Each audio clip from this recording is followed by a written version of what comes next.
The conference hall stretched across 3 levels, filled with representatives from 60 different species. Daniel Carter sat in the human delegation section, his simple gray suit looking plain compared to the elaborate robes and armor worn by other diplomats. He had been working for Earth's diplomatic corps for 5 years, and still the size of these galactic council meetings amazed him. Ambassador Helen Price stood at the human podium, her voice steady as she addressed the council. Daniel listened carefully, taking notes on his datapad. The meeting had been routine so far, discussing trade routes and resource-sharing agreements. Then the mood in the room shifted. A tall alien with blue scales and 4 arms stepped forward. Daniel recognized him as Ambassador Thex from the Corvani Empire. Thex had a reputation for being harsh and direct. "We have one final matter," Thex announced, his voice echoing through the hall. "The situation on planet Ashara requires diplomatic attention. Princess Vera has requested assistance from the Council 3 times in the past year. Each time her requests have been ignored." Quiet laughter rippled through the chamber. Daniel frowned, confused by the reaction. He pulled up information about Ashara on his datapad. The planet appeared gray and dusty in the images, with sparse clouds and vast empty lands. "Perhaps," Thex continued with a smile, "our newest member species would like this assignment. The humans are always so eager to help, are they not?" More laughter filled the hall. Ambassador Price's face remained calm, but Daniel saw her jaw tighten. She knew this was some kind of trap, but refusing would make Earth look weak. "Earth accepts," Price said firmly. "We will send a qualified diplomat to Ashara within the week." Thex's smile widened. "Excellent. I am sure Princess Vera will be thrilled to receive yet another visitor who cannot help her dying world." The meeting ended shortly after. Daniel followed Ambassador Price back to the human quarters, along with 3 other diplomats. Once the door closed, Price sat down heavily. "That was a setup," said Marcus Webb, the senior trade negotiator. "Thex wanted to embarrass us." "What is the situation on Ashara?" Daniel asked, still reading through the files on his pad. Price rubbed her temples. "Ashara used to be wealthy, known for rare plants and medicines. But 50 years ago, something went wrong with their environment. The planet started dying. Their economy collapsed. Princess Vera has been their leader for 10 years, and in that time, Ashara has become irrelevant to galactic politics." "Why do they call her the Barren Princess?" Daniel asked. "Because everything she touches seems to fail," Marcus said bluntly. "Her world is barren. Her treasury is empty. She has no heirs. The other species mock her openly. Anyone sent to Ashara will accomplish nothing and look foolish. That is why Thex gave us this assignment." Daniel continued reading. The reports painted a grim picture. Ashara's population had dropped by half as people emigrated to other worlds. The few who remained struggled to grow basic food. Previous diplomatic visits had resulted in nothing but critical reports about poor leadership and wasted resources. "Who are we sending?" asked Kelly Foster, the junior cultural attaché. Price looked around the room. "I need a volunteer. I will not order anyone to take an assignment designed to damage their career." Silence filled the room. Daniel thought about the images of Ashara, the gray dust and empty fields. He thought about Princess Vera, who kept asking for help while the galaxy laughed. He thought about his childhood on the farming colony of New Prairie. New Prairie had been dying too when Daniel was young. The crops failed year after year. Everyone said the colony was finished. His grandmother refused to give up. She studied the soil, changed their farming methods, and slowly brought the land back to life. It took 15 years, but New Prairie survived. "I will go," Daniel said quietly. Everyone turned to look at him. Price raised her eyebrows. "Daniel, you understand what this means? This assignment is a dead end. If you fail, and you probably will, it will be very hard to get another good position." "I understand," Daniel said, "but maybe everyone is wrong about Ashara. Maybe they just need someone who actually wants to help instead of judge." Marcus shook his head. "You are throwing away your career for nothing. That princess is proud and difficult. She refuses good advice. The planet is beyond saving." "Has anyone actually tried to save it?" Daniel asked. "Or did they just show up, write a critical report, and leave?" Price studied Daniel's face for a long moment. "You really want to do this?" "Yes, Ambassador." "Then you have the assignment. You leave in 4 days. I will arrange your transportation and credentials." Price stood up. "I hope you are right, Daniel." but prepare yourself for disappointment. Over the next 4 days, Daniel prepared for his journey. He read everything available about Ashara, its history and culture. The planet had once been famous for botanical medicine. Asharan healers could cure diseases that baffled other species. Their gardens grew plants found nowhere else in the galaxy. Then the collapse began. The reports were unclear about the cause, but the effects were obvious. The soil degraded. The plants died. The knowledge of cultivation was lost as experts emigrated or passed away. Princess Vera inherited a dying world and a bitter people. Daniel also researched Princess Vera herself. There were few recent images, but the older ones showed a tall, elegant woman with pale crystalline skin that seemed to glow with inner light. Her species, the Asharans, were known for their grace and artistic nature. Newer images showed the same woman, but the glow had faded from her skin. She looked tired and alone. On the morning of his departure, Ambassador Price walked Daniel to the transport bay. "Good luck," she said, shaking his hand. "Whatever happens, know that you volunteered for something no one else would do. That takes courage." Daniel boarded the small diplomatic shuttle. The pilot, a professional from the transport service, gave him a sympathetic look. "Heading to Ashara?" the pilot asked as they launched. "Yes." "Rough assignment, friend. I have taken 3 diplomats there over the years. None stayed longer than a week." The journey took 2 days. Daniel spent the time reviewing his notes and thinking about his approach. He would not arrive with solutions or criticism. He would arrive with questions and genuine interest. He would listen before speaking. As the shuttle approached Ashara, Daniel moved to the window. The planet looked exactly like the images, gray and dusty with scattered brown patches where forests once grew. The pilot guided them toward the capital city, a collection of fading buildings surrounding an old palace. A message came through on the communication system. It was Ambassador Thex, his voice smug and amused. "Good luck on Ashara, human. Do try not to embarrass your species too badly, though I suppose that is unavoidable on such a hopeless assignment. The galaxy will be watching your failure." The pilot glanced at Daniel. "Want to respond?" Daniel smiled, thinking of his grandmother and her gardens that grew in impossible soil. No response needed. And let them watch. The shuttle descended toward the palace landing pad, and Daniel Carter prepared to meet the princess everyone had given up on. The shuttle landed with a soft thud on the palace platform. Daniel gathered his single travel bag and stepped out into the thin, dusty air of Ashara. The sky above was pale gray, and a warm wind carried the smell of dry earth. The palace before him was beautiful in structure, with tall spires and carved stone walls. But the stones were faded and cracks ran along the courtyard. An elderly Asharan man waited at the base of the landing platform. His crystalline skin had a dull gray tone, and he wore formal robes that had been mended many times. "Welcome to Ashara, Ambassador Carter. I am Kelvin, senior advisor to Princess Vera. Please follow me." Daniel walked beside Kelvin through the courtyard. Fountains stood empty of water. Garden beds held only dried stems and dead soil.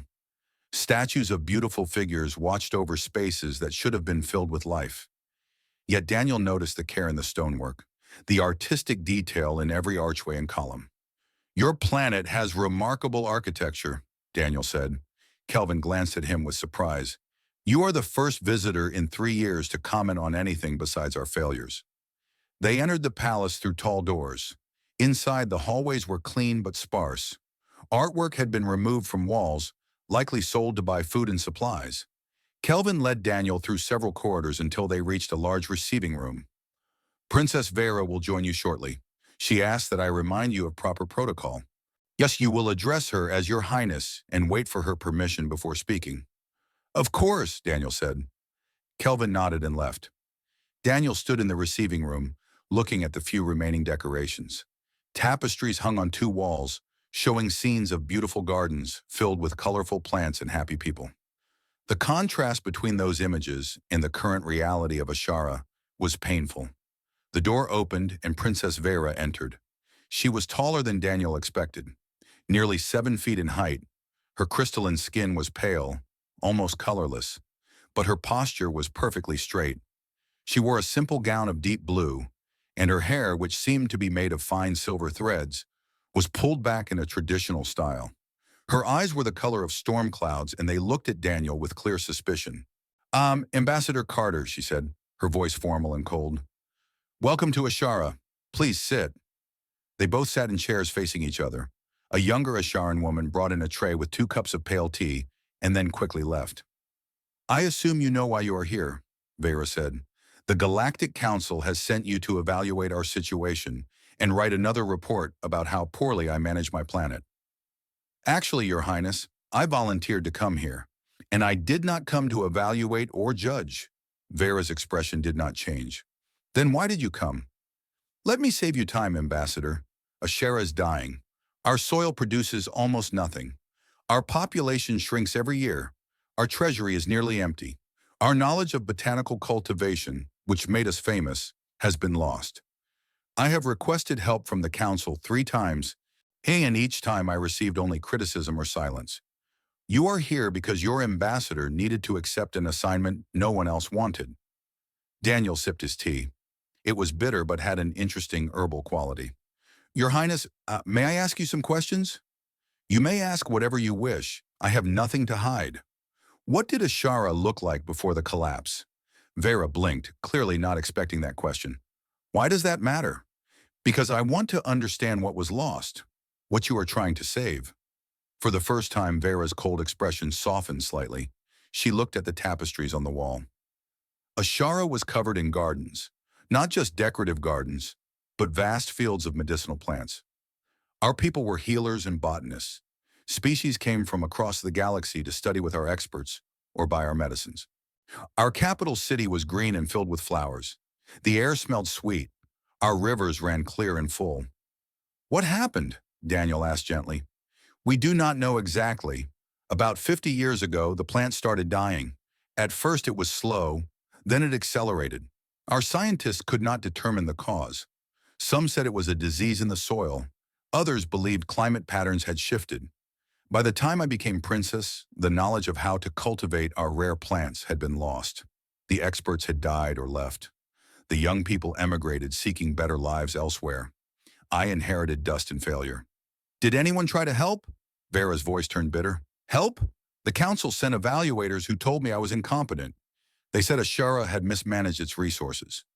They suggested we abandon the planet entirely and relocate the remaining population. When I refused, they lost interest. Now I am the barren princess of a barren world, and the galaxy uses us as an example of failure. Daniel set down his teacup. Your Highness, would you show me your planet? Not to evaluate, but to understand. Vera studied his face carefully. Why should I believe you are different from the others? Because I grew up on a farming colony that almost died. Everyone said it was finished, but my grandmother refused to give up. She spent 15 years learning the soil, changing methods, making mistakes, and trying again. Eventually, the colony survived. I learned from her that places are not hopeless. Sometimes they just need people who care enough to try. Vera was quiet for a long moment. But you truly believe that? I do. She stood up. Very well. I will show you Ashara, but do not expect to find easy answers. Many before you have looked and found nothing. They left the palace and walked through the city. The buildings were well maintained despite the poverty. People in the streets bowed respectfully to Vera, and she acknowledged each one. Daniel noticed that despite their hardships, the Asharans kept their city clean and orderly. Vera led him to the edge of the city where old fields stretched to the horizon. The soil was pale gray and cracked. Dead plant stems stuck up from the ground like broken bones. This was our main agricultural zone, Vera said. Nothing grows here now. Daniel knelt and touched the soil. It was dry and felt almost like powder. He rubbed it between his fingers and then brought it close to his nose. Your Highness, this soil is not dead. It is exhausted. There is a difference. What do you mean? Dead soil cannot support life at all. Exhausted soil has lost its nutrients but can be restored with proper treatment. It takes time, but it is possible. Vera looked at him with something between hope and fear. Others have said similar things. They all failed. Maybe they did not understand Asharan plants. Maybe they tried to force solutions from their own worlds instead of learning from yours. They continued walking. Vera showed him empty greenhouses with broken glass, abandoned laboratories where botanical research once happened, and irrigation systems that no longer had water to carry. At each place, she explained what it had been and what was lost. Finally, they reached a walled garden behind the palace. Unlike the other areas, this garden had a locked gate. Vera pulled a key from her gown and opened it. Inside, Daniel saw struggling plants. Most were dead or dying, but a few showed signs of life. The garden was clearly tended with care. "This was my mother's private garden," Vera said quietly. "She died 10 years ago. These plants are the last living specimens of species that once covered Ashara. I have tried to keep them alive, but I do not have the knowledge. Each year, more of them die." Daniel walked slowly through the garden, looking at each plant. Some he recognized as similar to Earth species. Others were completely alien. He stopped at one plant with silver leaves that seemed to shimmer even in the dim light. "This one is still healthy," he said. "That is moonleaf, when it was used to treat blood disorders. My mother could cultivate hundreds of them. I can barely keep 3 alive." "Do you have records, books or files about how these plants were grown?" "We have archives in the palace library, but the information is incomplete. Much was lost during the collapse." Daniel looked at Vera. Her face showed exhaustion and sadness, but also a fierce determination. She had not given up despite years of failure and mockery. "Your Highness, I would like to ask your permission to stay on Ashara. Not for a week like other diplomats. I want to stay and study your world properly, to learn about these plants and your history, to see if there is a way forward." Vera stared at him. "You would waste your time on a hopeless project?" "I do not think it is hopeless. I think it has been approached wrong." For the first time since Daniel arrived, Vera smiled. It was a small, uncertain smile, but it made her face look younger and less tired. "Very well, Ambassador Carter. You may stay. I will provide you with quarters and access to our archives. But I warn you, when you fail like the others, do not expect sympathy from me." "That is fair," Daniel said. As they walked back toward the palace, Daniel noticed something he had missed before. In the fading light, Vera's crystalline skin showed the faintest hint of shimmer. Just a tiny spark. But it was there. Perhaps hope was not completely dead on Ashara after all. 3 weeks passed since Daniel arrived on Ashara. He spent his days in the palace library, reading through old botanical records and agricultural reports. The information was fragmented and often incomplete, but slowly he began to understand what had made Ashara special. Vera joined him most afternoons. At first, she simply watched him work, skeptical and quiet. But gradually, she started answering his questions, sharing memories from her childhood, and explaining Asharan cultivation methods. "Our people did not force plants to grow," she explained one afternoon as they sat surrounded by old books. "We partnered with them. Each species had specific needs, specific relationships with other plants and with the soil. It was more art than science." Daniel made notes on his datapad. "On Earth, we call that companion planting. Different species support each other when grown together." "Yes, exactly like that. But our methods were more complex. Some plants needed specific fungi in the soil, when others required certain insects for pollination. When the collapse happened, all those relationships broke down at once." Daniel looked up from his notes. "That explains why simple replanting did not work. Previous visitors probably tried to grow single species in isolation." "They did," Vera said bitterly. "They told me traditional Asharan methods were inefficient and outdated. They wanted me to use their technology and their plants. Everything they tried failed within months. Because they did not respect what made Ashara unique," Daniel said quietly. Vera met his eyes. For a moment, neither spoke. Then she stood and walked to the window. "Come with me. I want to show you something." She led him through the palace to a section he had not visited before. They descended stairs into a lower level and entered a large underground chamber. Glass walls divided the space into separate growing rooms. Most were empty and covered with dust, but the structure was intact. "These are the old research greenhouses," Vera said. "They were built underground to maintain stable temperatures. My grandmother designed them. They have their own water recycling system and filtered air circulation." Daniel walked through the chamber, examining the systems. The equipment was old but well built. "This is perfect. With some repairs and cleaning, these could work again. What would be the point? We have no healthy plants to grow here. We have your mother's garden, Daniel said. Those surviving plants could be the start. If we can understand why they are still alive, we might learn how to restore the others. Vera shook her head. I have tried, Daniel. For 10 years I have tried to save those plants. I do not have the knowledge. But I have knowledge from Earth about soil restoration, and you have knowledge about Asharan plants. Together, we might find something neither of us could find alone. Vera looked at the empty greenhouses. Daniel saw the conflict in her face, the battle between hope and the fear of another failure. If we try and fail, the galaxy will have more reason to mock us, she said softly. If we do not try, nothing will change, Daniel replied. Your Highness, you asked the Council for help 3 times. They refused, but I am offering to help now, not as a Council representative, but as someone who believes this planet can live again. Vera turned to face him fully.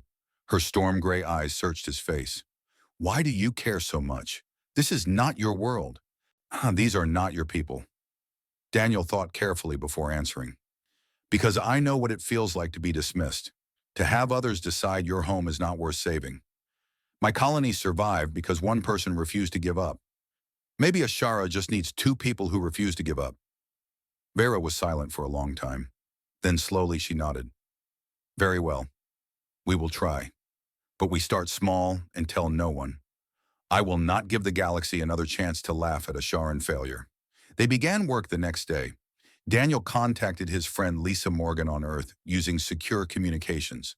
Lisa was a botanist who specialized in soil recovery. She agreed to advise them remotely without reporting to the diplomatic corps.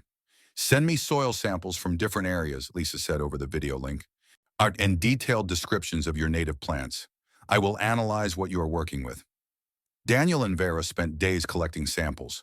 They took soil from the dead fields, from the struggling garden, and from areas near old water sources.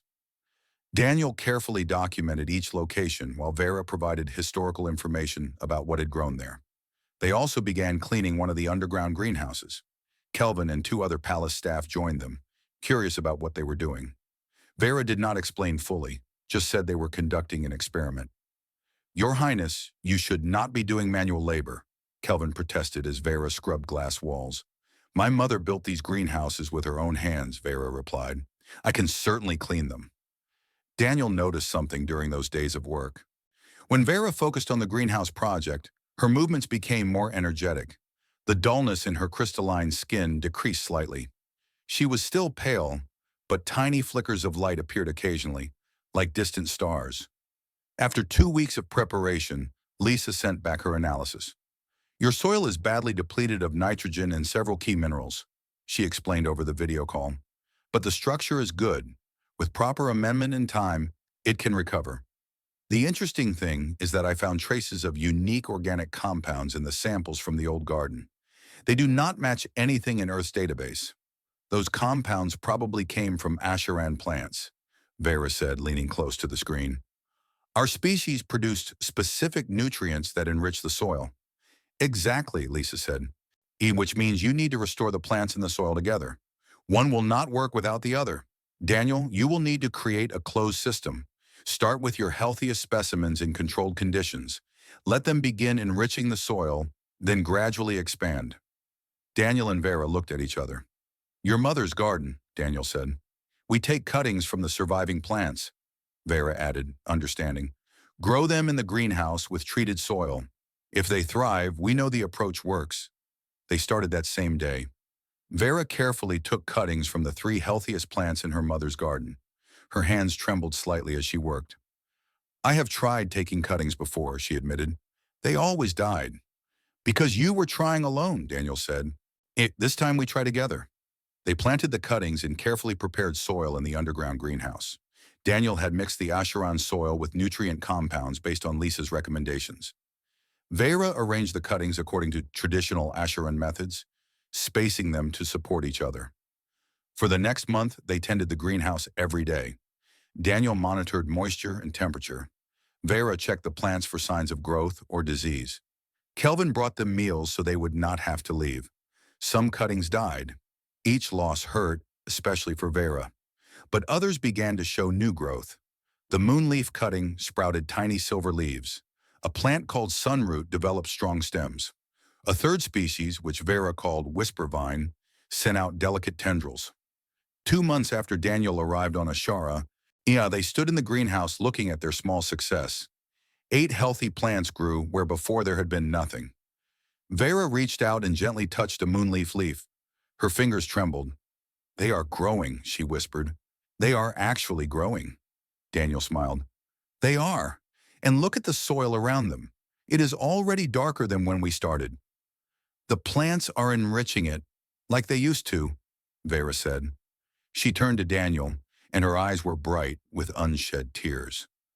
"This is the first real success I have had in 10 years. "This is only the beginning," Daniel said.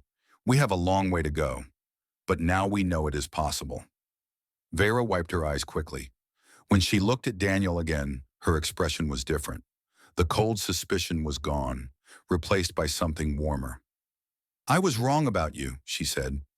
"I thought you were like the others, here to judge or to make empty promises. But you truly came to help." "I came to learn," Daniel said. "You are the one who had the knowledge and the strength to keep trying. I just offered a different perspective." They stood together in the quiet greenhouse, surrounded by new life.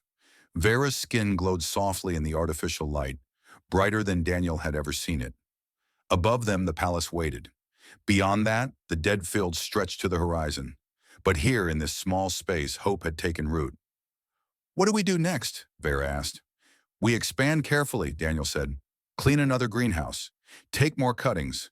Build our success slowly so it lasts.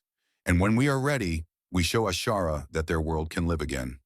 Vera smiled, a genuine smile that transformed her face. Then let us begin." 6 months had passed since Daniel arrived on Ashara. The change was remarkable.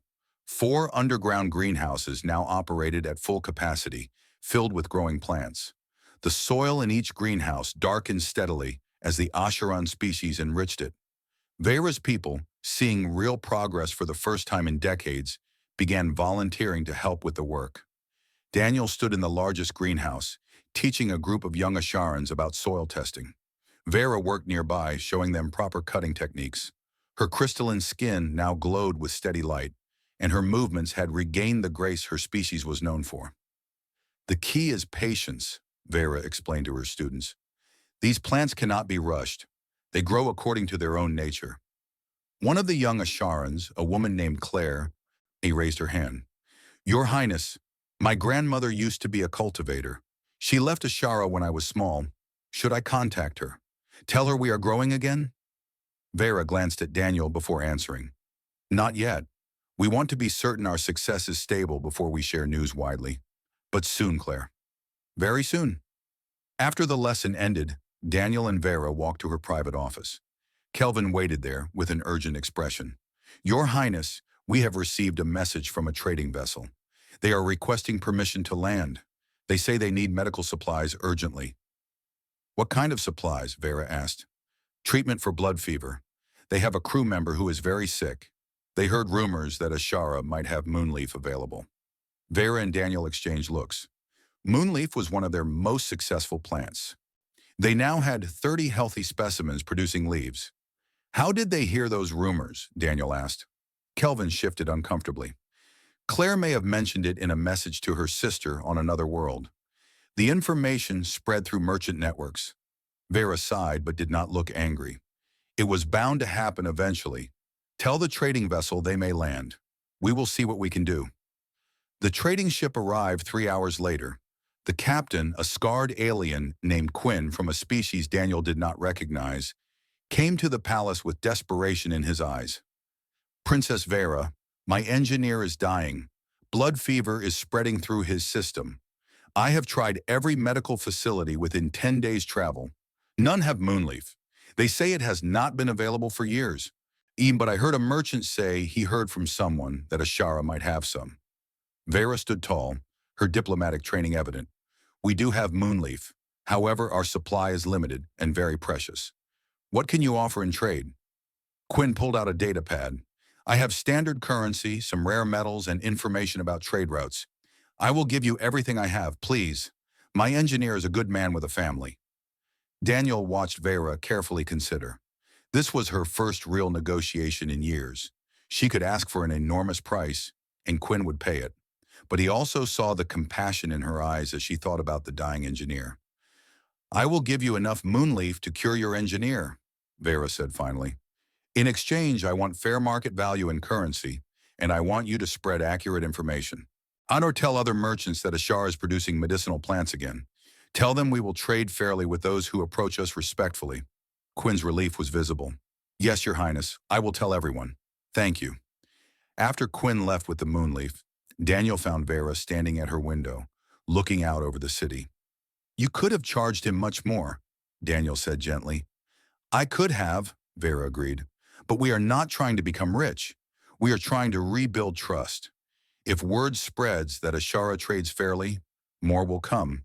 If they hear we take advantage of desperation, they will avoid us. That was wise, Daniel said, and kind. Vera smiled. My mother always said that healing should never be held hostage by greed. I am remembering her lessons.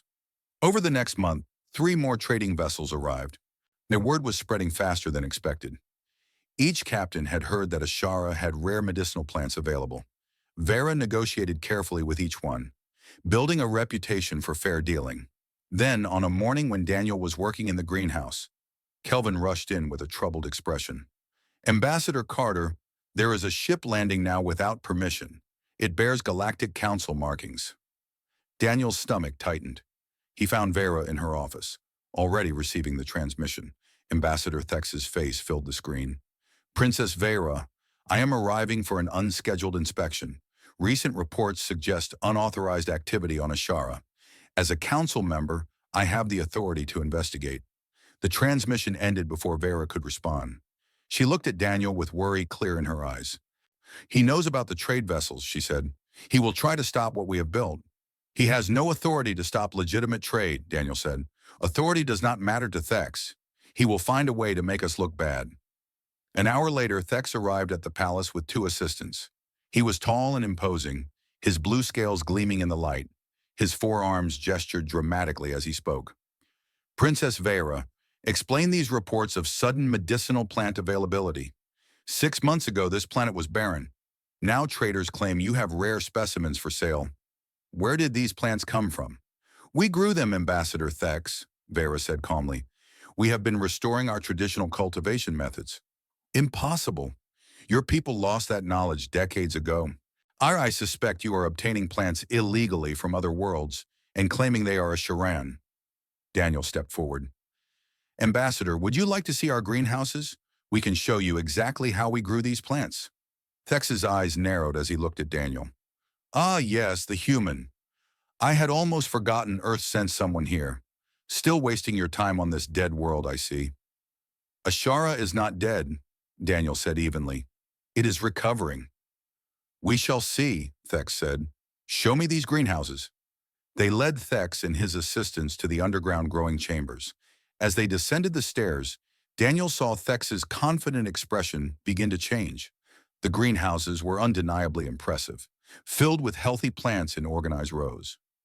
Thex walked through the first greenhouse slowly, examining everything. His assistants took samples and made notes. Vera followed, answering questions with detailed technical information about each plant species. This is authentic Asharan moonleaf, one of Thex's assistants said, surprise in his voice. The genetic markers match historical records. And this soil composition shows the characteristic enrichment pattern of Asharan botanical systems, the other assistant added. Thex's face darkened. He was clearly unhappy that everything appeared legitimate. He turned to Vera with suspicion. Very well. Your plants are real, but growing a few specimens in controlled conditions is not the same as restoring a world. You are creating false hope. I recommend the Council take over this project. Ashara clearly needs proper oversight and resources to succeed. We do not need Council oversight, Vera said, her voice firm. We are managing perfectly well with our current partnership. Partnership? Thex looked between Vera and Daniel. You mean Earth is building unauthorized influence here? This is exactly what I suspected. Earth is not building influence, Daniel said. I am simply fulfilling my diplomatic assignment. I was sent to Ashara to provide assistance, and that is what I have done. By creating a private operation that bypasses council regulation, by helping restore what Ashara already had, Daniel replied calmly. Everything we have grown is from Asharan plant species using Asharan knowledge. I simply provided some technical support. Thex crossed all four arms. This matter will be reported to the full council. Princess Vera, you were foolish to proceed without proper authorization. When the council reviews the situation, you may find yourself losing control of your own botanical resources. This is my world, Vera said, and her voice carried a strength Daniel had never heard before. These are my people's plants, grown with my people's knowledge. The council has no authority to take them from us. We shall see about that, Thex said coldly. I am calling for an emergency council session 1 month from now. You and the human will present yourselves to explain this situation. Until then, I recommend you cease all trading activity. We will not cease trading, Vera said, and we will gladly present our work to the council. We have nothing to hide. After Thex left, Vera sat down heavily in her office. Daniel could see she was shaking slightly. He will try to destroy us, she said quietly. Oh, he will convince the council that Earth is manipulating Ashara for its own benefit. They will take away our plants or impose regulations that make trade impossible. Then we need to be ready, Daniel said. We have 1 month to prepare our case. We need to document everything we have done, gather support from the trading captains who have dealt with us fairly, and show the council that Ashara is succeeding on its own terms. Vera looked up at him. What if it is not enough? What if they take away everything we have built? Daniel knelt beside her chair so he could meet her eyes directly. Your Highness, 6 months ago, you believed Ashara was finished. Now you have greenhouses full of growing plants and traders coming to your door. That did not happen because of me or because of Earth. It happened because you refused to give up. The council can make things difficult, but they cannot take away what you have proven. Ashara can heal itself. Vera took a deep breath and nodded. You are right. We have come too far to let fear stop us now. Then let us prepare to show the galaxy what Ashara truly is, Daniel said. Outside, the sun was setting over the gray fields, but in the underground greenhouses, plants grew strong and green, and hope took deeper root with every passing day. The Galactic Council chamber filled quickly on the day of the emergency session. Word had spread about the Ashara situation, and representatives from dozens of species wanted to witness the proceedings. Daniel stood beside Vera in the presentation area, both of them wearing formal diplomatic attire. Vera's gown was deep purple, the traditional color of Asharan leadership. And her crystalline skin glowed brightly under the chamber lights. Ambassador Thex stood at his podium, his forearms gesturing as he addressed the council. Members of the council, we are here to discuss a serious matter. 6 months ago, Ashara was classified as a failing world with no economic value. Now suddenly they claim to be producing rare medicinal plants. I have investigated personally, and while the plants appear genuine, the circumstances are highly suspicious. Murmurs rippled through the chamber. Thex continued, his voice growing louder. Earth sent a single low-level diplomat to Ashara. Now that planet has valuable resources again. I believe Earth is manipulating Ashara to build influence in this sector. The Council must intervene to ensure fair galactic access to these resources. Several Council members nodded. Daniel felt tension building in his chest, but he kept his expression calm. Beside him, Vera stood perfectly still, her head held high. Princess Vera, the Council chairperson said, you may present your response. Vera stepped forward. Her voice was clear and strong as she began to speak. Members of the Council, Ambassador Thex is correct about one thing. 6 months ago, Ashara was failing. I requested help from this Council 3 times over the past years. Each time I was ignored or mocked. You called my world barren and my leadership incompetent. You suggested I abandon my planet and relocate my people. She paused, letting her words sink in. Several Council members looked uncomfortable. When Earth sent Ambassador Carter, I expected more of the same. Another diplomat who would write a critical report and leave. But Daniel Carter did something none of you did. He asked questions. He listened. He looked at Ashara not as a failure, but as a world with potential. Vera activated a holographic display. Images appeared showing the underground greenhouses, the growing plants, and detailed documentation of their work. We did not create new resources. We restored what Ashara always had. These plants are Asharan species, grown from specimens that survived in my mother's garden. The cultivation methods are traditional Asharan techniques, combined with soil restoration knowledge from Earth. Ambassador Carter provided technical advice, but the knowledge and the work came from my people. That is a convenient story, Thex interrupted. But how do we know Earth is not controlling this operation behind the scenes? Daniel stepped forward. Ambassador Thex, if I may address the council? The chairperson nodded permission. Daniel activated his own data display. I have here complete records of every communication I have had with Earth since arriving on Ashara. Most are routine diplomatic reports. I consulted with one botanist, Lisa Morgan, who provided soil analysis and restoration advice. All of her recommendations are documented and available for review. At no point did Earth's government direct this project or request any special access to Asharan resources. Then why did Earth send you at all? Asked a council member from the back. Because you gave us the assignment, Daniel said simply. You offered Ashara to Earth as a joke, expecting us to fail. We chose to actually try to help instead. Angry muttering filled the chamber. Thex's scales darkened with fury. This is inappropriate, Thex said. The human is accusing the council of bad faith. No, Vera said firmly. He is stating facts. This council abandoned Ashara. Earth did not. Now that we are succeeding, you want to take control. But these resources belong to Ashara and to my people. The council has a responsibility to ensure fair galactic access to rare medical resources, another council member argued. And Ashara is providing fair access, Vera replied. She activated another display showing trade records. We have traded with 6 different vessels in the past month. Each received fair market prices and quality products. We have not refused anyone who approached us respectfully. But you could refuse, Thex said. You could demand excessive prices or favor Earth above others. The Council should establish regulations to prevent abuse. Why? Daniel asked. When other worlds produce rare resources, the Council does not regulate their trade. The Corvani Empire, which Ambassador Thex represents, controls most of the dilithium crystals in this sector. They set their own prices and choose their own trading partners. Why should Ashara be different? Thex opened his mouth to respond but stopped. Several council members were nodding at Daniel's point. The difference, Thex finally said, is that Ashara was given help by a council member species. Earth's involvement creates complications. Earth provided advice, not resources, Vera said. And even if they had provided resources, that is what allies do. The council sent Ambassador Carter to Ashara. We worked together successfully. Yeah, why is that a problem?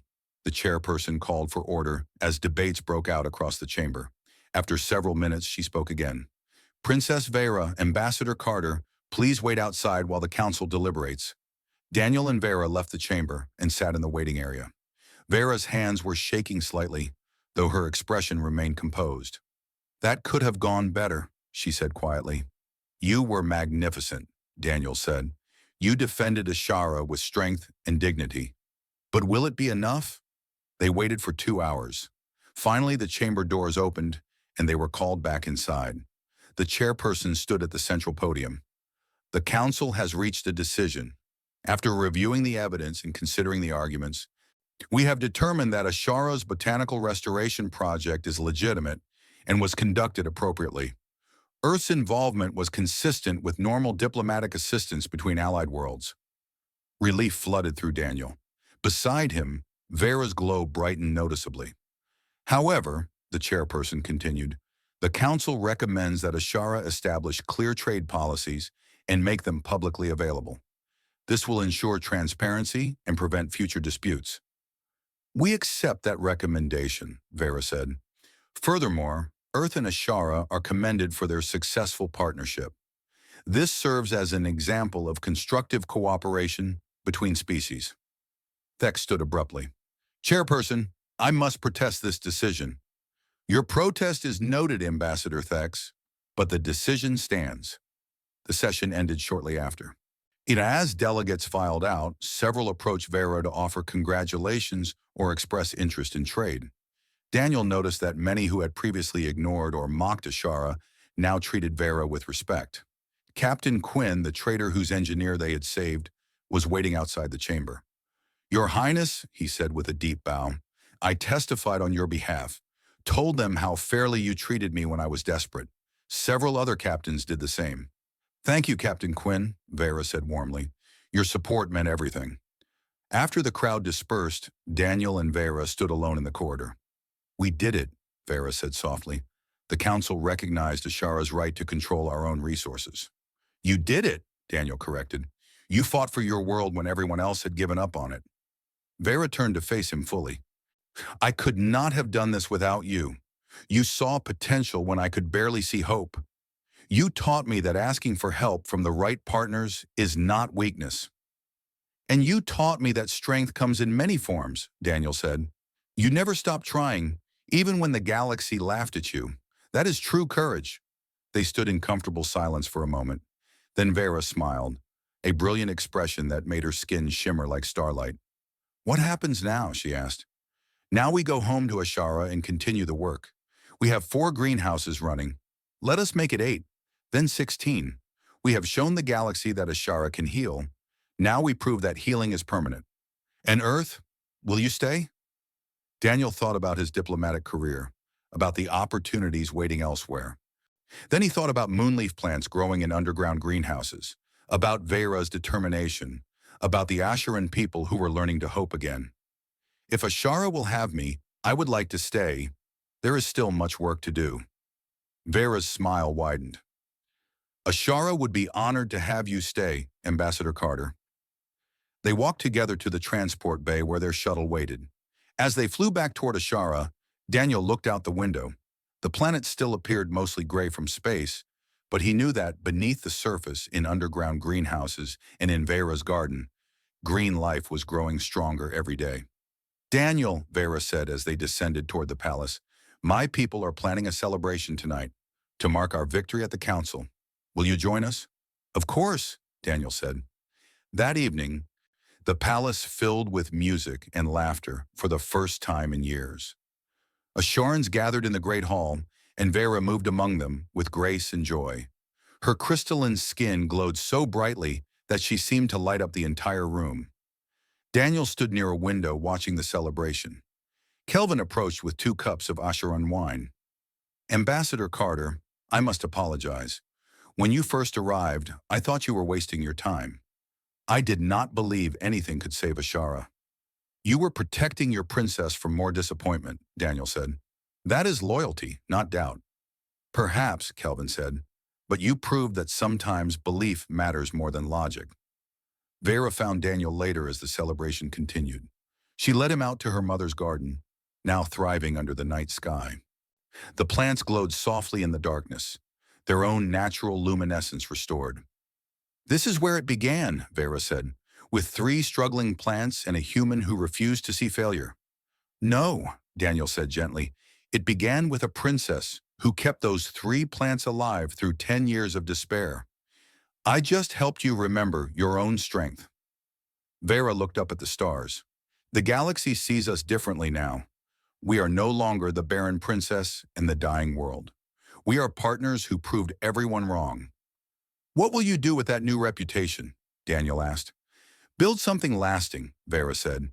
"Create a school where people from across the galaxy can learn botanical medicine. Share our knowledge freely while maintaining Asharan independence. Want to show the council that small worlds can be powerful in their own way."